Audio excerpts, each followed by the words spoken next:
Vamos a la palabra de Dios. Dijimos que el perdón de los pecados es la madre de todas las bendiciones y es porque no entendemos por completo o no apreciamos la totalidad del perdón de los pecados que Cristo logró para todos nosotros en la cruz. Y el perdón de pecados no solo es para el tiempo presente, y ni tenemos que no volver a pecar desde ese punto en adelante, o solo es válido hasta que volvamos a pecar.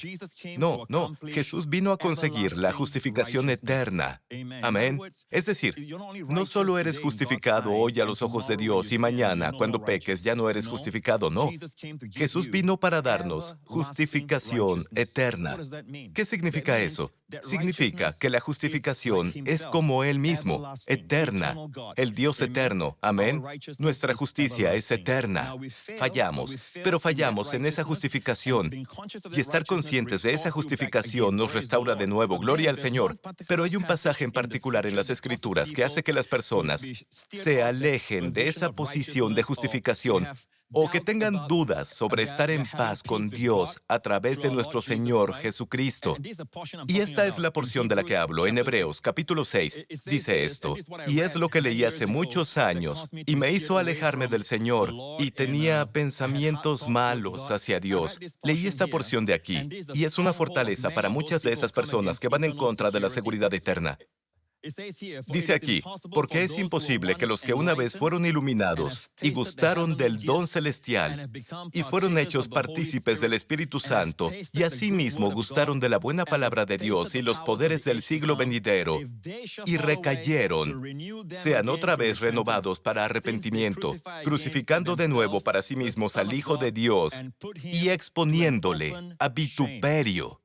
Ahora, esta porción, como dije, es la que usan los que están en contra, los que se oponen a la seguridad eterna, los que creen que un creyente puede perder su salvación. Este es su pasaje favorito de las Escrituras, además de otro en Hebreos capítulo 10, si pecamos voluntariamente.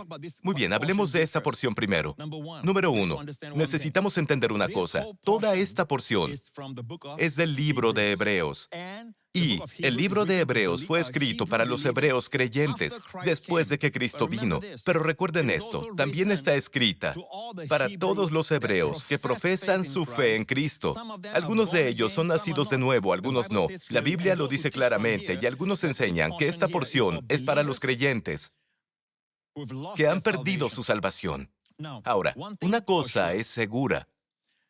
Si esto es verdad, te dice en el versículo 6, no, el versículo 4 dice, porque es imposible que los que una vez fueron iluminados, que experimentaron todo esto y recayeron, sean otra vez renovados para arrepentimiento. Muchas veces, las personas usan este pasaje y luego hacen un llamado al altar. Ahora, si eres consistente, este pasaje claramente dice que es imposible. Si han experimentado todo esto, este grupo de personas, es imposible, no dice improbable. Imposible, es imposible renovarlos para arrepentimiento. Y aún así, después de enseñar esto, asustamos a las personas y luego damos un llamado al altar y las personas pasan a recibir a Jesús. Obviamente, esas no son personas que experimentaron todo esto. Quiero decirles algo. ¿Saben que esta palabra imposible se usa dos veces en el mismo capítulo? Hebreos capítulo 6. En Hebreos capítulo 6 se usa dos veces. Y más personas son conscientes del uso negativo. Es imposible que sean renovados para arrepentimiento que del positivo. Es imposible para Dios mentir. Cuando Dios dice, de cierto, te bendeciré con abundancia y te multiplicaré grandemente. Vean el mismo capítulo más abajo, para que por dos cosas inmutables o que no cambian, en las cuales es imposible que Dios mienta, tengamos un fuerte consuelo. Vean el contexto. El versículo anterior a este, Dios le hizo una promesa a Abraham y esto es lo que Dios dijo. De cierto, te bendeciré con abundancia y te multiplicaré grandemente. Luego te dice, es imposible para Dios mentir. Si Dios dice que te va a bendecir, ciertamente, y Él está jurando por sí mismo porque el contexto dice que no puede jurar por alguien mayor, entonces, juró por sí mismo. Esta palabra imposible aparece dos veces en el mismo capítulo y las personas son propensas a ser negativas negativas, verdades negativas. Y sin embargo, está en la palabra de Dios. ¿Cómo lo explicas? Volvamos a la porción, Hebreos capítulo 6. Es imposible que los que una vez fueron iluminados, escuchen, iluminado no significa que eres salvado. Puedes ser iluminado. Vienes a una reunión del Evangelio. Te invita un amigo. A alguien lo invita a un amigo. Estamos hablando de un tercero. Lo invita a su amigo. Viene a una reunión del Evangelio. Hemos visto esto. Él es iluminado. Saben que el camino a Dios es a través de Jesucristo. ¿Conocen a personas así? Y aún así dicen, siento que un día aceptaré a Cristo. ¿Han conocido a personas así? Es posible ser iluminado, a diferencia de ser salvado. Amén. Ahora, un buen ejemplo de una persona que experimentó todo eso y aún no es salvada es Judas Iscariote. Judas era iluminado. Y la siguiente línea dice, es imposible que los que gustaron del don celestial dirán, ¿el don celestial no significa que fuiste salvado? No. Noten la palabra gustar. Guo, en griego. Gustar es la misma palabra que se usa. Cuando Jesús colgó de la cruz, le dieron a beber vinagre mezclado con hiel cuando estaba en la cruz. Cuando Jesús, después de haberlo probado, guo, gustó de eso. Él no quiso beberlo. Probar no significa beber, no significa pasar. Él lo probó. Volvamos a la misma palabra. La palabra griega que se usa aquí, gustaron del don celestial, es lo que acabo de decir. Hay personas que vienen a la iglesia y han gustado del don. El don es el Señor Jesucristo, ese don celestial. Ellos lo probaron. Amén. Y su presencia muchas veces. Y aún dicen, tal vez no es mi tiempo aún. Un día lo haré, un día. Pero no puedes decir que no lo probaron. Muchos de ellos testificarán, sentí algo. Ellos lo probaron, pero no lo aceptaron. No lo invitaron a sus vidas, a sus corazones. La siguiente línea dice, y gustaron del don celestial y fueron hechos partícipes del Espíritu Santo. Fueron hechos partícipes del Espíritu Santo. Ahora, partícipes del Espíritu Santo, Pastor Prince, ahí tiene. Esa persona es salvada porque solo los que son salvados tienen al Espíritu Santo. Pero la palabra que usan aquí es metokos, y metokos es la palabra partícipes en griego. Partícipes. Metokos, meta, junto con, literalmente significa formar parte con lo que el Espíritu Santo está haciendo. No significa tener al Espíritu Santo en ti. Quiero leerles algo aquí, de Kenneth Wuest. Kenneth Wuest es un erudito griego muy respetado. Kenneth Wuest. Y esto es lo que Kenneth Wuest dice de la palabra partícipe. Metokos, en griego. Partícipes del Espíritu Santo. Debemos tener cuidado al notar que la palabra griega traducida por partícipes no significa que eran poseedores en el sentido que los hebreos poseían al Espíritu Santo como una persona morando en ellos, donde Él viene a morar permanentemente en sus corazones. Por ende, la palabra significa alguien que participa con otro en una actividad común o posesión. Así se usa aquí. Esos hebreos se volvieron participantes con el Espíritu Santo, como puede hacerlo una persona que no es salvada. Noten, una persona no salvada, principalmente en el sentido que están dispuestos a cooperar voluntariamente con Él al recibir su ministerio de presalvación, el de guiarlos paso a paso hacia un acto de fe. El Espíritu Santo los había guiado en un acto de arrepentimiento. El siguiente paso sería un acto de fe. Aquí estaban en peligro de darle la espalda al Espíritu y volver a los sacrificios. Todas esas personas estaban en peligro de darle la espalda a Jesús. Ellos fueron iluminados, conocían que Él es la verdad. Amén. Pero le daban la espalda y se iban a los sacrificios del templo. Para estas personas, la Biblia dice, es algo único para esa situación, porque el templo seguía en pie para esas personas, dice la Biblia. No hay más. Es imposible renovarlos a arrepentimiento. Amén. El siguiente versículo dice, y asimismo gustaron de la buena palabra de Dios. Misma palabra, probar la buena palabra de Dios. Ellos habían probado los poderes del siglo venidero y la palabra poderes es la palabra milagros. Ellos prueban milagros, prueban la buena palabra de Dios, pero nunca. Ellos prueban la buena palabra de Dios como un pecador, un incrédulo que viene a la iglesia. Prueban la palabra de Dios. Es solo degustar. Nunca la bebieron. Nunca fueron salvados. Si ellos recaen para renovarlos al arrepentimiento, es imposible renovarlos al arrepentimiento, puesto que ellos mismos crucifican de nuevo al Hijo de Dios y lo ponen a vituperio. Amigo, no está hablando de ti. Si crees en Cristo, la Biblia dice, Jesús dice, les di vida eterna y ningún hombre puede arrancarlos de mi mano. Ellos nunca perecerán. Jesús dice claramente en Juan 10, les di vida eterna y nunca perecerán. ¿Qué parte de nunca no entendemos? Nunca es nunca. Amén.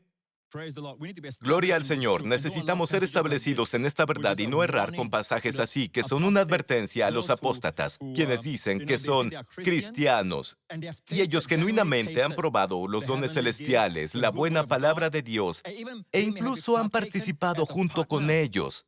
Amén. Para hacer la obra del Espíritu Santo, como sanar a los enfermos, igual que Judas hizo. Pero ellos nunca fueron salvados, ellos nunca nacieron de nuevo. Y si van al versículo 9, aquí dice esto, pero amados, noten que cambia de tema aquí, pero amados,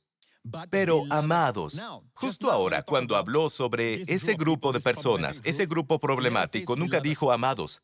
Ahora él dijo, pero amados. En cuanto a ustedes, estamos persuadidos de cosas mejores. En cuanto a ustedes, ¿a quiénes les habló allí? Y de cosas mejores y que pertenecen a la salvación, aunque hablamos así. ¿De quién habló? Creo que el autor es Pablo. ¿A quién se estaba dirigiendo? Acaba de decirlo. ¿Notaron el término amados? Amados solo lo usa para el pueblo de Dios. Amén. Se está dirigiendo a los que nacieron de nuevo realmente, el pueblo judío que nació de nuevo realmente. Por cierto, que diga todo eso no significa que el libro de Hebreos no sea relevante. Cada libro en la Biblia puede hablarnos hoy, pero necesitamos traducirlo e interpretarlo conociendo el contexto. O puedes hacerlo con tu interpretación en vez de la exégesis, en lugar de llevar la verdad y dejar que la verdad te hable en su contexto. Intentas leer tu persuasión, tu trasfondo, tus creencias denominacionales en este pasaje. Eso es interpretar en vez de exégesis. Ahora, amigo, la Biblia dice, ahora se estaba dirigiendo a los creyentes. Noten que allí usó la segunda persona. Voy a decirlo así. Yo soy la primera persona y tú eres la segunda persona. Y yo digo, pero noten las personas problemáticas. Él usó la palabra ellos. Tercera persona. Ellos. La tercera persona. Amén. Los que. Noten este pasaje ahora. Es imposible que los que... Versículo 6. Y recayeron. Aquellos, ellos, los que. ¿Qué significa? No está hablando de ti. Tú no estás en ese grupo. Es el grupo problemático. Te estoy hablando a ti sobre ellos. Pero amados, ahora que me escuchan compartir esto, no se asusten. Estamos persuadidos de cosas mejores y pertenecientes a la salvación. El hecho de que seas salvo hace que conozcas cosas mejores que surgen como fruto o resultado de que estés salvado. Amigo, no te enfoques en eso. Él te dice eso. Es un pasaje muy claro, ¿cierto? ¿Cierto? Amén. Bajen ahí en el mismo pasaje al siguiente imposible, por dos cosas inmutables, en las cuales es imposible que Dios mienta. ¿Qué son esas dos cosas inmutables? Número uno, la palabra de Dios no cambia. Cuando Dios habla, se mantiene para siempre. Número dos, el juramento de Dios o la promesa de Dios, Dios juró por sí mismo. ¿Y sabes algo? Dios no tiene que jurar, su palabra es suficiente. Tú y yo juramos porque muchas veces tenemos que agregarle un apoyo especial a lo que decimos, porque sabemos que a veces no cumplimos nuestra palabra. Entonces juramos, y juramos por alguien más grande. Pero Dios no tiene que jurar. Dios juró. Es casi como si Él se humillara de acuerdo con nuestras debilidades y nos ayudara a sentir seguridad. Amén. Y el contexto aquí es que es imposible que Dios mienta. Cuando Él dice, de cierto te bendeciré con abundancia y te multiplicaré grandemente. Vamos al contexto para cerrar. Vamos de nuevo al versículo 13, porque cuando Dios hizo la promesa, está en el mismo capítulo, cuando Dios hizo la promesa a Abraham, no pudiendo jurar por otro mayor, juró por sí mismo, diciendo, de cierto te bendeciré con abundancia y te multiplicaré grandemente. Ustedes ahora que tienen desafíos, sin saber de dónde vendrá su siguiente trabajo, porque acaban de ser despedidos o recortados, se preguntan de dónde vendrá su próxima provisión. Ese trabajo nunca fue tu provisión. Dios es tu provisión. Y cuando Dios dice, de seguro, no tal vez, de seguro, como en de seguro el bien y la misericordia me seguirán, Dios pone ahí un de seguro. Y Dios juró por sí mismo. Noten eso, Dios juró por sí mismo. El contexto está en Génesis 22. Dios habló con Abraham cuando ofreció a su hijo Isaac en el altar. Dios evitó que matara a su hijo y le dio un cordero en lugar de su hijo. Y esto es lo que Dios dijo: por mí mismo he jurado, dice el Señor. Vean el versículo 17. De cierto te bendeciré y multiplicaré tu descendencia. Ahora, vuelvan a Hebreos. Dios juró por sí mismo: de cierto te bendeciré. No tienes que preocuparte por los canales. Ellos nunca son tu fuente. Dios es tu fuente. Tu trabajo es solo un canal. Si el canal se cierra, Dios tiene otros canales, pero Dios es tu fuente. Y cuando Dios te dice a ti, hijo de Dios, de cierto te bendeciré, es imposible que Dios mienta. Serás bendecido. Estás bajo la bendición de Abraham. Espera un tratamiento preferencial del cielo. Espera que cosas buenas te pasen. Se llaman bendiciones. E incluso en tus problemas, Dios te prosperará y te bendecirá. Amén. Abraham tenía un hijo llamado Isaac, y esto es lo que le pasó a Isaac muchos años después de que le dieran la promesa. Hubo hambre en la tierra. ¿Y no hay hambre ahora? Estamos en un hambre financiera. Amén. Estamos en esta pandemia. No significa que si eres un hijo de Dios no experimentarás hambre. Debo decirlo así. No significa que no estés en una circunstancia donde hay hambre. Amén. Porque le pasó a Isaac, quien era la simiente de Abraham, un tipo de todos nosotros, en Cristo. Hubo hambre en la tierra, además de la primera hambre que hubo en los días de Abraham. Y fue Isaac a Abimelech, el rey de los filisteos en Gerar. Y se le apareció el Señor y le dijo a Isaac: no desciendas a Egipto, habita en la tierra que yo te diré. Habita como forastero en esta tierra. Observen esto: y estaré contigo y te bendeciré, porque a ti y a tu descendencia daré todas estas tierras. ¿Y qué? Y confirmaré el juramento que hice a Abraham, tu padre. ¿Cuál es el juramento? De cierto te bendeciré y te multiplicaré grandemente. Dios estaba hablando con el hijo de Abraham, ahora Isaac. Y Dios estaba diciendo: te daré a ti la promesa, el juramento que le hice a tu padre. De cierto te bendeciré y te multiplicaré grandemente. Pastor Prince, esa bendición significa que Isaac tenía paz. Esto no se ve, no se siente en el reino físico, todo es espiritual. No, amigo, si bajas, verás que Dios cumplió el juramento a Abraham en la vida del hijo de Abraham, Isaac, porque tú y yo somos un tipo de simiente de Abraham también. Bajen ahí en el mismo pasaje. Y sembró Isaac aquella tierra y cosechó aquel año 100 por 1. Y le bendijo el Señor. Ahora, no le agrego nada a la palabra de Dios. Cuando la palabra de Dios dice 100 por 1 ese año, amén, no intentes espiritualizarlo. Dice que el Señor lo bendijo. El Señor lo bendijo. El varón se enriqueció y fue prosperado y se engrandeció hasta hacerse muy poderoso. Se volvió poderoso al 30 por 1. Él prosperó y se engrandeció, eso es todo, 60 por 1, hasta que se volvió muy poderoso, 100 por 1. Amén. Ahora ven eso, pero Pastor Prince, creo que Isaac experimentó bendiciones espirituales. Siguiente versículo: y tuvo hato de ovejas y hato de vacas y mucha labranza, y los filisteos le tuvieron envidia. Los filisteos eran personas que no eran creyentes, eran personas que son muy naturales, eran los enemigos de Israel, y en este contexto ellos vieron con sus ojos, lo vieron ellos mismos, las bendiciones de Dios para Isaac. Las bendiciones eran tangibles, las bendiciones eran evidentes a la vista, tanto que lo envidiaron. Ellos estaban celosos de Isaac. Dios quiere bendecirte, hijo de Dios, hasta que el mundo se ponga celoso. Eres la simiente de Abraham. Ahora, deja que esas palabras entren a lo profundo de tu corazón. Es imposible para Dios mentir. Cuando Dios dice: de cierto te bendeciré y te multiplicaré grandemente, recibe esa palabra. Y no te preocupes por tu trabajo, no te preocupes por el futuro, no te preocupes por tus hijos y lo que viene adelante. Solo debes saber esto: soy un hombre bendecido, soy muy bendecido. Dios ha prometido y Dios no tiene que prometer. La palabra de Dios es suficiente, pero por dos cosas inmutables, Dios determinó mostrar más abundantemente a los herederos de la promesa. ¿Quiénes son los herederos de la promesa? Tú y yo. Dios quiere mostrarte mucho más. Él quiere bendecirte. Dios, y la inmutabilidad de su consejo, interpuso juramento para que por dos cosas inmutables o que no cambian, en las que es imposible que Dios mienta, tengamos gran consuelo, los que hemos acudido para asirnos a la esperanza puesta delante de nosotros. Miren aquí, cerraré con esto. Escuchen.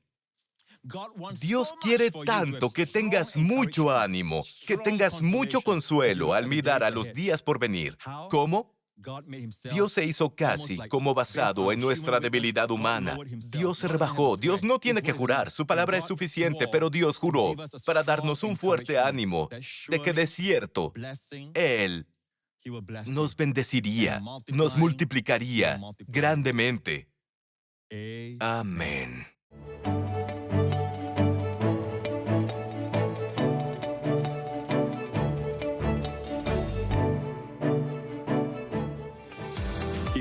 Si fuiste bendecido por este video, por favor comenta qué fue lo que te habló a ti.